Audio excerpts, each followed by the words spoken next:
Going Down Business with Aaron Kleiber. Yeah. Going Down Business with Aaron Kleiber. That's my dad. Hello. Yeah, I am their dad. I'm Aaron Kleiber. I cannot be your dad. I apologize. I have too many things to do. Cannot be your dad, but I will talk on this podcast, The Grown Dad Business. Once again, thanks for listening. You're the best. I can't say thank you enough every single episode. I'm going to thank people for listening and for everybody who's Patreon supporters. Boom. And also thank my co-producer, Sam. Sam! Who's your daddy? I don't know, dude. Why you got to bring up stuff that hurts me? Oh, here I thought I was being I'm clever, kidding. man. I'm Come kidding. It doesn't hurt me, but I still don't know. Anyway, hey, you know what? We had to do a two-parter. That's why we're back with part 2. How many jobs? Sam, I would just say I've had so many jobs that it's a 2-part podcast. That's what I'm trying to say. Yeah. I don't know if anybody hey, I don't know if people are listening. Sometimes people are new listeners. There are 200 plus episodes you can listen to. You can go back and watch maybe the last 50. I have some celebrity episodes on YouTube. Go check them out. Bob Saget, Tammy Pescatelli, Brad Williams, fun people. Jared Reddick. Why limit yourself to only 50? Why not go listen to them all? I know, that's true. I just meant video. You could watch some, okay. Yeah, and then listen to a bunch of other celebrity ones. And also, please, friends, if you hear me on my podcast, I also have a comedy special. If you haven't seen my comedy special when it came out on Amazon, it is now free on YouTube. You can watch it. Grown Ass Dad is free on YouTube. That's my comedy special. Everything is grown. Because that's my us life. Together. Dude. Friendship has grown. Yeah, it's true. We literally last episode, I literally made to high school of how many jobs I had, and I still don't think that I said the jobs that I had, even all the jobs I had in high school. I never delivered papers, that's for sure. Neither did I. That's like a old parent thing, isn't it? Like almost like it's like a generation right behind us, where it's like people in their, I don't remember how old you are, Sam, but it's okay. I feel like people like right in their 50s, if they were like born in like the early 70s, everybody had a paper route. You know what I mean? Yeah, I was born in the late 70s, but my mom actually discouraged me from it because she said, "What are you going to do when they don't pay? Are you going to be able to tell them they have to pay or they stop getting their paper?" Oh, well, I'll tell you what. I had a landscaping partner who, are you ready for this? We had somebody that did not pay us for like 4 months. And okay. I don't know if this is a crime. It might be vandalism. I kid you not. Limitations is over by now. I know. Statute of limitations. This was like not even 6 months ago. But anyway, no, I'm kidding. Well, so these people, it was like winter time, and they owed us like 3-4 months of cutting grass. And it, this was probably when I was like 19 years old. Mm-hmm. So he took a gallon of bleach and poured a big $sign in their front yard. Holy cow. Yes, he did. Yep. Ballsy. I was like, that's hilarious. Because here's the thing. Because people are like, whoa, if you pour bleach on somebody's lawn, it's gonna kill the grass, I guess, and it did. I saw it. I wish we had cell phones, but then we'd be admitting to vandalism. But it is kind of a gangster thing, but it's not a horse head in the bed. Let's right. Go. And the grass would die, but it would come back. Like it was not. It's not like a crazy permanent thing. It's not like it's Roundup. I've actually heard of people writing words in Roundup in people's lawns for not paying. Wow. But dude, if somebody owes you like $300,000, $400,000, $500,000, I've had a couple old ladies like not pay me for cutting their grass for like a month or two. And I'm like, I think I only took I took one person to collection court and I sent them the letter and they sent me the money. Fair So, enough. It just took yeah, that motivation, I guess. that got serious business quick, didn't it? Yeah, it did. Well, dude, because here's the thing. So I figured, like, I never thought that I was going to do landscaping as a job, right? Like, you never thought pizza or, Right. we thought was a job. I will be remiss to tell you I did have a high school job that lasted like 2 years that I totally forgot about, that I only did on Saturdays and Sundays during the day. Okay. And I'll give you a fun little bonus story. Patreon only. Ooh. At the end of the episode, I'm gonna do Patreon only funny story. One of my high school jobs, totally. How did I forget this, dude?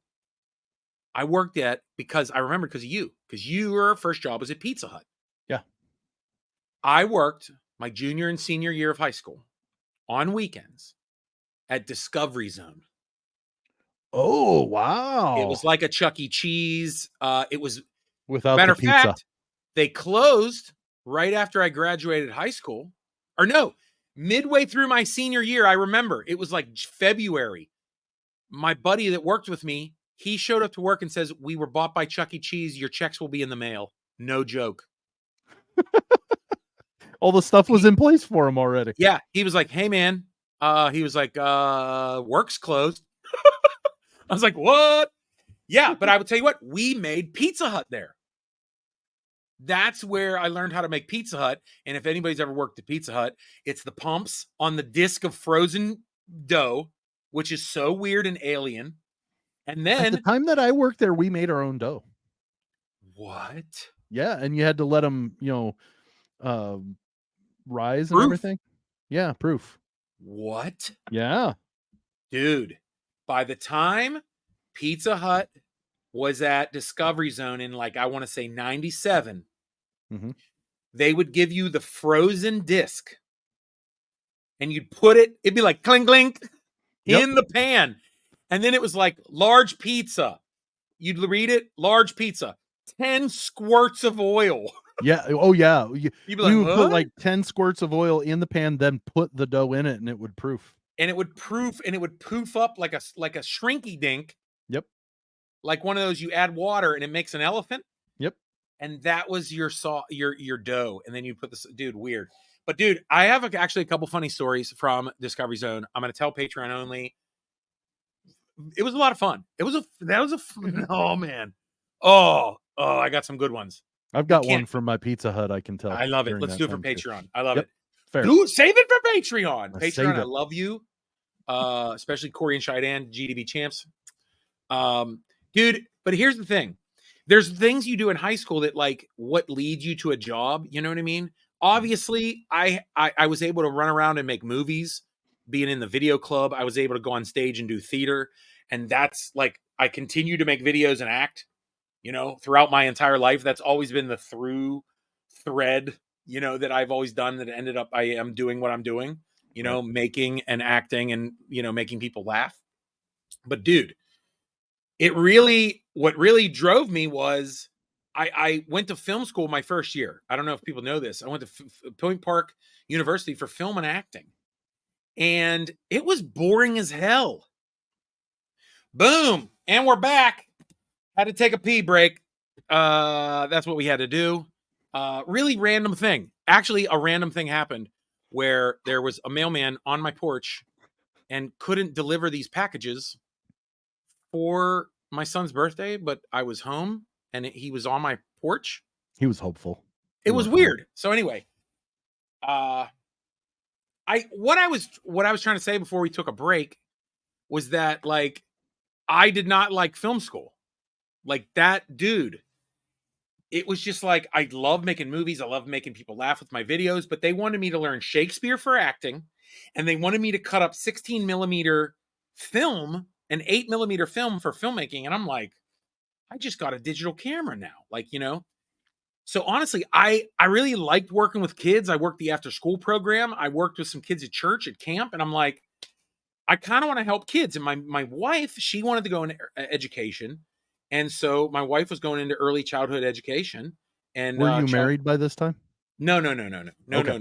No. We were going to college. Okay. So I decided to go to college for adolescent ministry and counseling and theology, basically youth ministry. Yeah. I figured, you know what? I'm going to go learn to help kids. People help me out. And that's what I wanted to do. And that's what I did. And I did that. I had so many jobs during college. Dude, this is like a 5-part episode. I just realized how much stuff I've done, Sam. Well, It's crazy.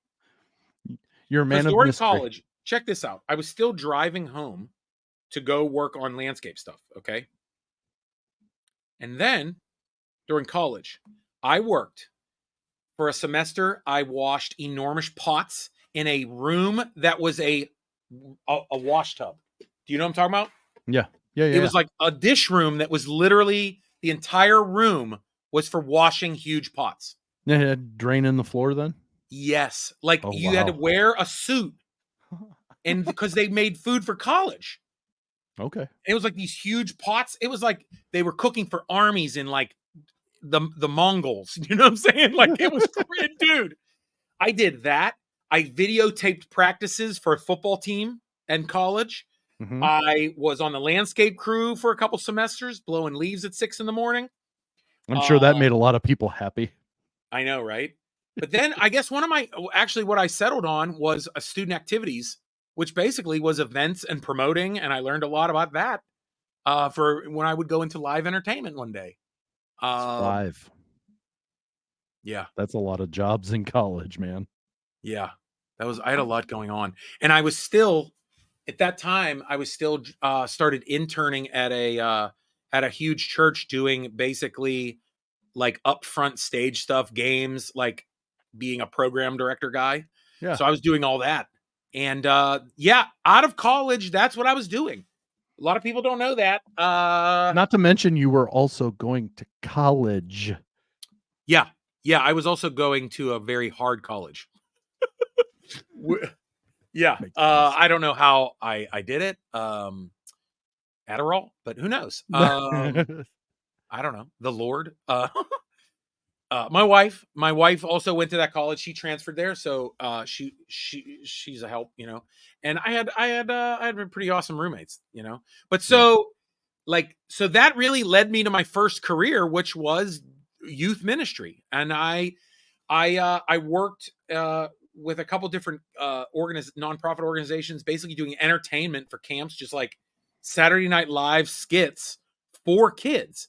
And to be honest, the GDB champ, Corey, is how I met him, was through these fun camps. And really, it was my job to just make kids laugh, feel included, you know, and just, you know, break down barriers so they could like change their life. I mean, really, that's what it was. It was just like, hey, look, have fun, like whatever. And it was, you know, I was able to work with kids from all walks of life all over the country. And I always say in comedy, making a room of 500 high schoolers laugh with your skits is much harder than 500 adults. Oh, for sure. So, dude, that's where I cut my chops, you know? I feel like this is too autobiographical, don't you? I feel like I've given my autobiography on your podcast, the 500 section You lounge. didn't get this deep.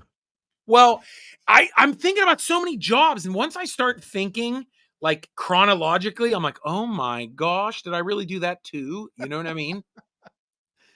Because you wonder, like, how do you fall into your career as like an actor, comedian, and a creative? You know what I mean? Mhm. But you look at like throughout my whole career, I was always like up front on stage performing somehow, you know, and it also at the same time, I'm making videos, doing improv, you know. So really those things, like doing the things at camp, like all those creative things and performing, it just made me have that bug to perform. You know what I mean? Mhm. And so while I was in that career working with kids in churches and camps, I filmed a movie. Some people know it as A Great Disturbance. If you're on video, there's a poster in my room that's back behind that that lantern light.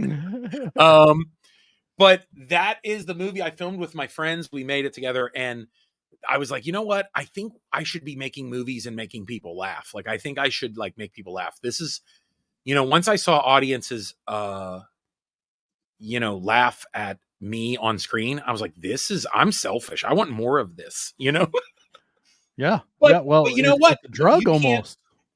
But that's the thing. That's what would go into career change. Like, I don't know. Sure. We've talked about this on the podcast, like going through career changes, and I know people go through it all the time. And even right now, because of the pandemic and technology, my career's evolving also. Like, now I'm doing lots more content, and I learn from podcasting. I'm doing a lot more content for myself, for my stand-up comedy game show. By the way, if you don't know my stand-up comedy game show, good time to promote it. Stand Up Get Down, please follow everywhere. You can see clips. You can see it live if you're in Pittsburgh, coming to other cities this year. Yeah, Stand Up Get Down. I'm doing lots of content, stuff like that, where comedians now, like, you want to record yourself doing stand-up, right, Sam? Yeah. Well, not And me, like but yes. put it out and put it on reels, you know what I mean? I just don't want to put out all my stand-up all the time. Mm-hmm. I also am not filming myself at open mics 5 nights a week. It's a hard thing to do. So I have a special, I have, footage that I can't put out. I have enough stand up where, like, Patreon can see some stand up clips, and, there's tons of stand up clips on my YouTube, but really getting into that content game, like, that's where I am now. But it's also like how things change in careers. And that's where, going back to, like, when I started acting a little bit more and I started making stuff like that, dude, I mean, I was like, hey, I like this. And really started looking towards, like, maybe I could go to Second City in Chicago. Maybe I could be an actor. Maybe I could be on Saturday Night Live. And life changes. Like, I was just like, that's really kind of what I want to do. I want to make people laugh, make people happy.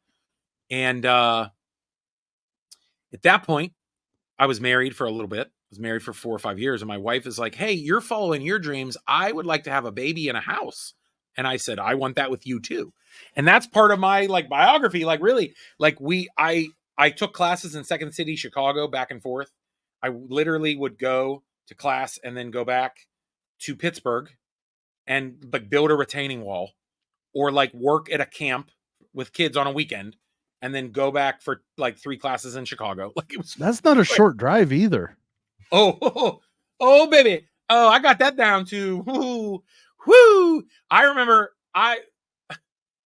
driving back from Chicago from, like, God's sakes, all of Ohio. I think I've done in 3 hours before. Wow, Like that's it. 3 and a half That's pretty hours. impressive because Ohio is kind of Northern wide. Ohio. Yep. That turnpike, I think I've gone from all the way through Ohio to home in, like maybe 4.5 hours, maybe 4 hours. I'm Wow. embellishing, dude. I remember when I had my Ford Explorer, and that thing was my first vehicle with cruise control. It would just be on, like, 96 for, like, 2 hours. Cause I remember I had, what was it, like a Sunday night class or a Sunday class? I had, like, sketch writing on Sundays or something. Or was it Saturdays? I would come home on Saturday nights. Dude, alarm. I would come home on Saturday nights. I'm not even gonna cut that out. It's lunch. Yes, But it is. dude, but that kind of thing, like, you know, just, I wanted to do it. I wanted to make that job work. It was like, how do I make acting and comedy make money? It's like, well, you Mhm. got to go to school. Mhm. So, I mean, and Second City's like the NASA for comedy. So really, from then on, I I quit working at camp and ministry, and I focused fully on, like, acting and comedy and writing things. And so I was like, well, I want to be in a creative job, right? Like, if you want to move into a job, like, you're not going to just go into a creative job, like creating TV shows and movies and things like that. So what I did is I kind of parlayed what I knew in, like, promotion and marketing for, like, some of our films, and some of the design I did for, like, all of the programming stuff for churches. And I basically knew enough about advertising and marketing, kind of, to kind of fake it. So I hung out every morning. My wife would teach preschool, and I would go down to what I call now, to my college, Barnes and Noble University. And I would read everything I possibly could. I would go buy a coffee. And from like 8:30 to lunchtime, I would read everything I possibly could about advertising and marketing. I would read advertising magazines. I would read all the textbooks, advertising for dummies, design. One day Now, I were would you take, taking notes? yeah, I would take a bunch of notes. And then I would just like, one day I would just like study logos and graphic design and just look at everything, just take it all in visually.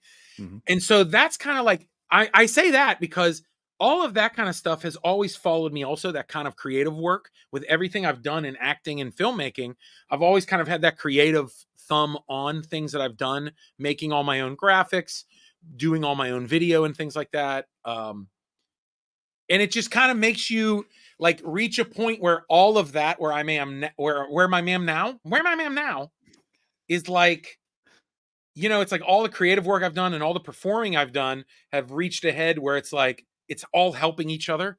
But now I'm trying to like do that a lot of other places, because I realize like not only can I be fun on my shows and my podcast and live, but like people will pay you to write funny things, not just write TV shows, Right. but like commercial ideas or content ideas now. Like I have comedian friends who are influencers. You know, influencers, what I mean is they have more followers than other people. They're getting paid to just like, hey, can you come and make up funny videos for us? And now I'm like looking into that. I'm like, so now people will pay you to write a funny like video that they could put on their social medias? Okay. So Yeah. now like that's kind of what, you know, things I started falling into. You know, I have, you know, things that we've been working on, like major clients, and it's pretty rad. And I'm still able to get out and do stand up. Not as much as before COVID. Things have changed, but it's crazy, like to think. And Sam, I want to thank you for listening to me pontificate. That's my Hey, favorite word. that's why I'm here. No, that's Sam. Sam, everybody. Sam's the best. He's now listened to me more than my wife today. No, I thank you, dude, and I just thank you because I know you've been listening to me talk about this. And make sure you check out, Sam has an amazing podcast, the 500 Section Lounge.